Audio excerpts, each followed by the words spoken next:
Kembali di Kompas Siang Saudara, hari ini sidang kasus dugaan korupsi proyek pengadaan menara BTS 4G yang menjerat mantan Menkominfo Johnny G. Plate kembali berlanjut di Pengadilan Negeri Tipikor Jakarta Pusat. Sejumlah saksi akan dihadirkan jaksa termasuk mantan pejabat pembuat komitmen dan mantan petinggi bakti Kominfo.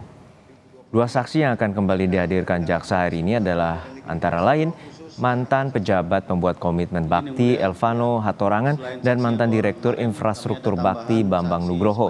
Selain itu, jaksa juga akan menghadirkan sejumlah saksi baru yakni petinggi Human Development Universitas Indonesia dan sejumlah ahli. Semua dihadirkan sebagai saksi untuk 3 terdakwa yakni mantan Menkominfo Johnny G. Plate, Direktur Utama Badan Aksesibilitas Telekomunikasi dan Informasi atau Bakti Anang Ahmad Latif dan mantan tenaga ahli Hudef UI Yohan Suryanto. Dan untuk mengetahui perkembangan terbaru dari persidangan yang tengah berjalan, kita segera bergabung dengan jurnalis Kompas TV Niputu Trisnanda di Pengadilan Tipikor. Putu, sejauh ini apakah semua saksi yang dijadwalkan benar-benar hadir di persidangan dan apa saja fakta yang menarik terungkap di persidangan? Ya, selamat siang Juno dan juga saudara. Betul, ada 7 saksi yang rencananya atau terjadwal ini akan mengikuti persidangan pada hari ini.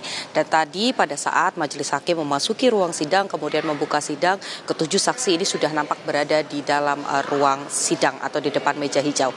Tetapi karena pada pekan lalu ini masih tersisa 2 orang saksi yang belum selesai memberikan keterangan dan masih ada beberapa hal yang perlu digali lagi oleh majelis hakim, kemudian juga dari kuasa hukum terdakwa, kemudian juga dari jaksa penuntut umum, sehingga proses pemeriksaan atau agenda mendengarkan kesaksian pada hari ini dibagi menjadi 2 bagian, di mana pada bagian pertama ini ada 2 orang saksi yang memberikan keterangan, yaitu mantan pejabat pembuat komitmen Bakti Kominfo yakni Elvano Hatorangan, dan yang kedua adalah mantan direktur infrastruktur dari Bakti Kominfo Bambang Nugroho.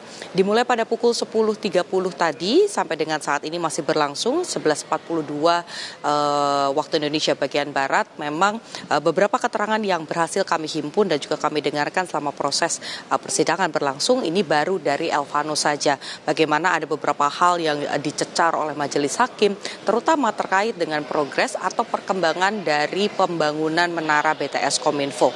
Karena kalau kita lihat dari perannya sendiri sebagai mantan pejabat pembuat komitmen, tentu saja ini berkaitan dengan aturan-aturan, kemudian perjanjian-perjanjian, update-nya, progresnya selama proyek senilai 17 triliun rupiah ini berlangsung dari 2020 sampai dengan 2021 atau 2022. Dan kalau tadi kami cermati jalannya persidangan, ada 3 hal yang menarik Juno dan juga saudara. Pertama, ini terkait dengan total menara yang berhasil dibangun. Melanjutkan dari persidangan kemarin sudah disampaikan bahwa dari target ada 4.200 menara 4G yang seharusnya sudah berhasil dibangun dan juga beroperasi, ini baru ada 2.190 menara saja. Kalau dari pengamatan atau penilaian majelis hakim, maka kecenderungannya proyek ini cenderung mangkrak. Dari 2.190 menara yang sudah dibangun ini, kemudian tentu saja ada beberapa hal yang coba ditelusuri oleh majelis hakim. Selain soal adendum atau perubahan perjanjian yang dilakukan berkali-kali, ini juga menjadi sorotan dari majelis hakim karena menurut majelis hakim dari mengacu pada hukum perdata seharusnya perubahan atau adendum antara PPK kemudian juga dengan pihak konsorsium yang memenangkan tender ini hanya dilakukan pada akhir masa pembangunan saja atau pada akhir proyek saja untuk melihat sejauh mana atau target apa saja yang kiranya perlu dipenuhi. Tetapi kalau kita lihat bagaimana proyek ini, Menara BTS dari 2020 sampai 2021, ini ada adendum atau perubahan perjanjian yang berkali-kali dilakukan dan ini diakomodir oleh salah satu terdakwa yakni Anang. Dan kalau kita lihat juga yang menarik Juno dan juga saudara adalah terkait dengan denda. Bagaimana kemudian tadi berdasarkan keterangan atau kesaksian di dalam ruang sidang, ada denda yang seharusnya dibayarkan oleh 3 konsorsium karena target dari pembangunan ini tidak tercapai.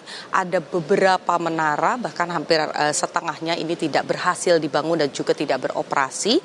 Ada denda sebesar 346 miliar rupiah yang seharusnya dibayarkan, tetapi mendapatkan diskon, di mana ada 80 dari 346 miliar, ini hanya 87 miliar saja. Alasannya karena PPKM. Selama Covid ada hari-hari yang tidak bisa digunakan untuk bekerja sehingga ada diskon. Ini yang juga menjadi sorotan karena menurut Majelis Hakim, lagi-lagi ini menjadi celah korupsi bagaimana dari 346 miliar yang seharusnya dibayarkan ke kas negara, ini hanya diberikan 87 miliar. Ada kerugian negara lagi di sana dan ini menjadi catatan. Masih berlangsung Juno, tentu masih akan ada banyak hal yang menarik lagi untuk diikuti. Dan tentu saja ini berkaitan dengan bagaimana progres pembangunan. 5 orang saksi lagi nanti juga akan dihadirkan. Ini merupakan bagian dari ahli yang akan memberikan pandangan-pandangan terkait dengan proyek senilai lebih dari 10 triliun rupiah ini. Juno. Baik, terima kasih jurnalis Kompas TV ini Putu Trisnanda dari Pengadilan Tipikor Jakarta.